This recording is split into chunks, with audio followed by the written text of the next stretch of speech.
Sure. No, that's fine.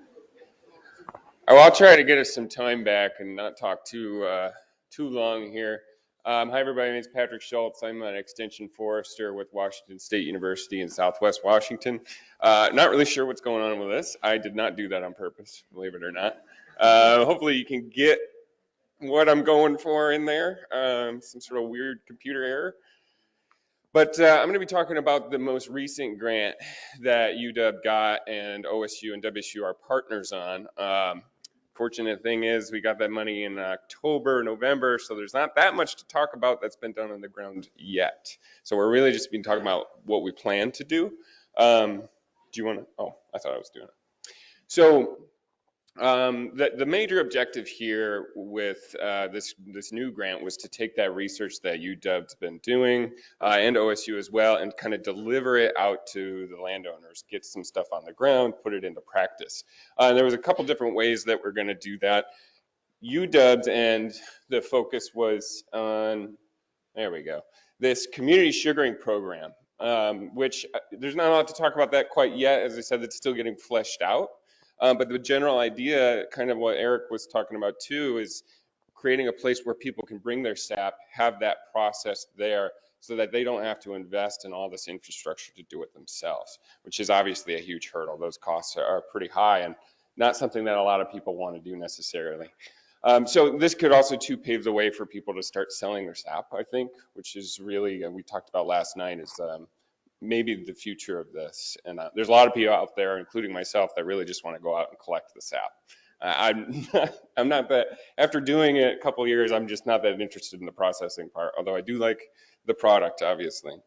So the other part was obviously the conference that we're here doing today, which Kent mentioned already. That's going to trade alternately between Washington and Oregon each year, which is really exciting, and it's great to be at the inaugural one. WSU's end, which I'll talk about a little more detail because I can actually make promises about that. I don't want to put words in UW's mouth, is to lead up this engagement of landowners, the outreach and education wing of things, which is what we do. I mean, it's Extension's bread and butter is to think all day about how we can go and find forest owners, which, believe it or not, they can be kind of hard to find sometimes. So what we're more specifically planning on doing is a series of workshops supplemented with online education through webinars, which we've learned is in high demand, even through COVID and beyond COVID. The buildup of a demonstration forest at a WSU facility that I manage in Olympia, some peer-to-peer learning, a community science or citizen science program that will be starting this year, hopefully. Of course, extension publications and videos, and then of course supporting UW's research and the community sugaring program, which will blend nicely with the outreach and education. Ooh. So I think you have to go back one, maybe not. Oh, no, you're right. Sorry, that's my fault. Go ahead. Anyway, man, the lettering has really thrown me off. I don't know, sure what happened there. Anyway, so meet the WSU Extension Forestry team on the west side of Washington. This is us. Up north, we have the North Puget Sound team, which is led by Kevin Zobrist, who couldn't be here today. But we do have Grace and Rebecca here, also from the North Puget Sound team. So they're great resources to talk about and the activities that they'll be doing up north. I'm all down on my lonesome in Southwest Washington. I cover like 8 or 9 counties. I use the term loosely because that's a lot of land. But I'm also the facilities manager for the Myers Point Environmental Field Station. So I want to talk a little bit about what's been done in the past. I think Indro mentioned that there was some WSU extension activities around maple syrup that happened over the last decade or so. In 2014, well, most of this was done by Kevin Zobrist. It was a little bit before my time at Extension. But in 2014, Kevin made some how-to videos, which in the matter of 8 years has gotten over 12,000 views, which I think is pretty impressive considering that we're not really pushing those videos. And I think people are still stumbling on them, doing some cursory Google searches, which is great. It makes our job easier when people are seeking out the information.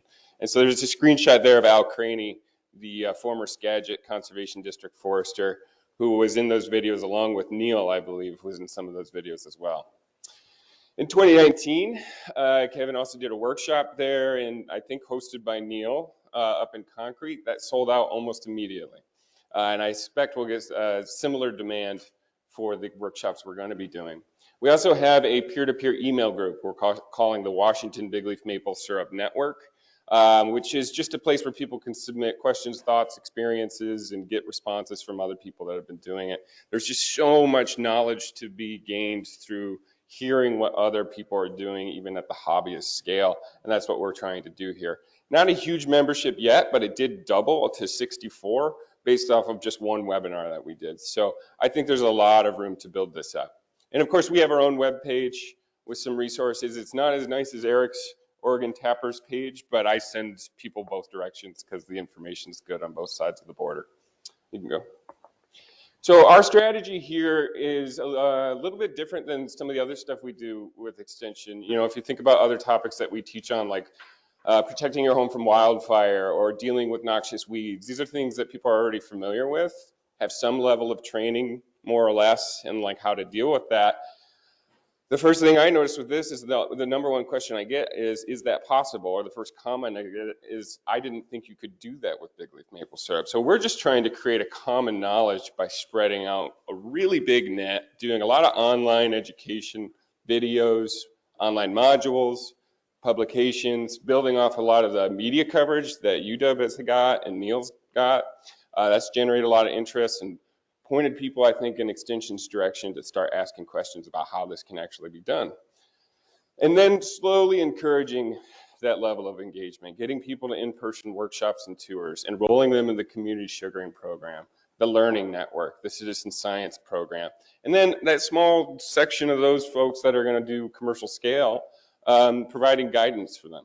And in the process, creating this infrastructure for more demonstration, more community sugaring, more research sites as well, as we continue to answer these questions that are unanswered.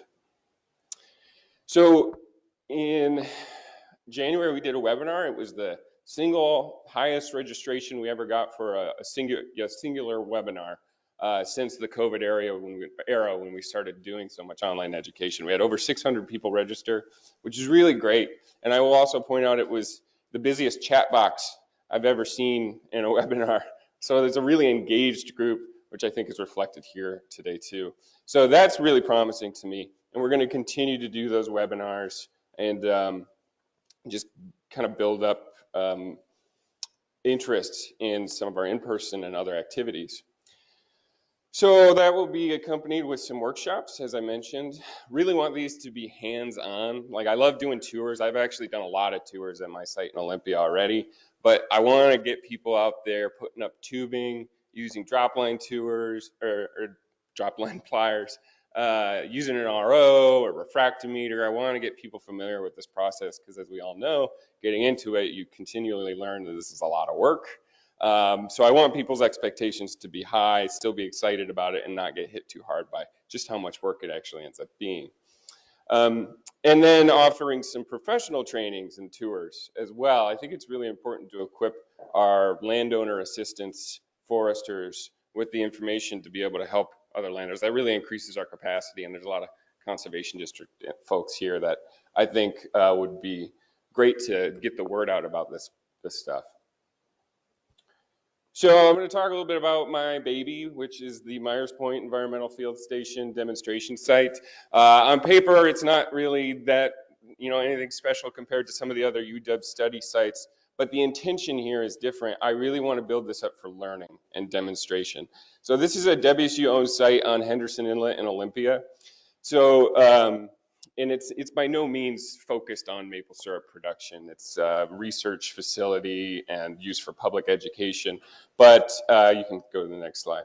I am the facilities manager and the caretaker, so I actually live on that house on the hill there, and my sugar bush is way up on the north end, and I managed to convince the director of the property to let me tinker and do my stuff out there for my extension program, and he's been very amenable, which is really great. So I got introduced, this site was enrolled in the initial UW study, and it was really just a small pilot study. We got Mike out there, and we looked at the terrain, and we realized it's at sea level, on the water, didn't think there'd be a lot of sap production, so we didn't want to invest a whole lot. Just put 80 taps out there in a tank to see what happened. Turns out sap production was pretty good. I mean, it wasn't as good as some of the other higher elevation sites, but pretty decent. So I went and I put my landowner hat on and thought about what they would do, and I made a homemade evaporator so that I could process all that stuff out in the woods. It was also the first COVID winter, so it was how I stayed sane doing all of that. I was in the laptop on my computer outside under a canopy, smoke pouring into my face. I came home smelling like maple. It was great. You can go to the next one. So, oh, and it doesn't show up. Man, that's the bummer. That was supposed to be my homemade Cinderblock evaporator that I used in my first year, but you can still see the tank at least. You can go to the next one. There you go. That's a 150-gallon poly tank that we used in the first.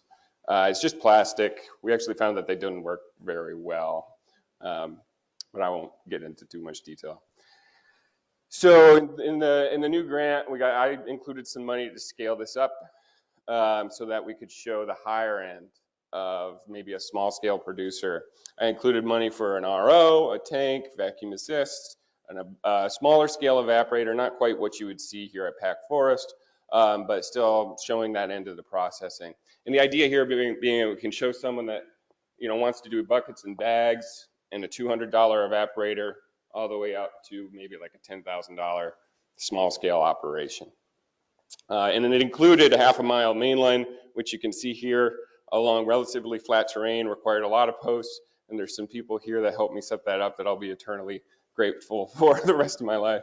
But one of the keys here too is the site is so close to Olympia. It's like 3 miles from Olympia, a few miles from I-5, close to Tacoma, Seattle, close to the capital, right? I've actually had a legislator out here for a tour. They weren't there for the maple syrup, but they saw the tubing, and I ended up having a really long conversation with them about maple syrup and this project. So there's a lot of opportunities for that kind of influence here.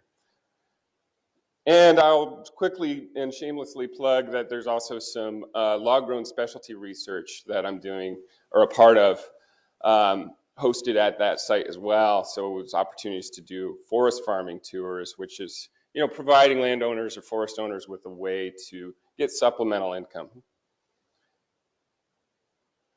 Oh man, that's such a bummer. Anyway, I don't know why I'd expect this one to work. It's just it was just a video of a tap.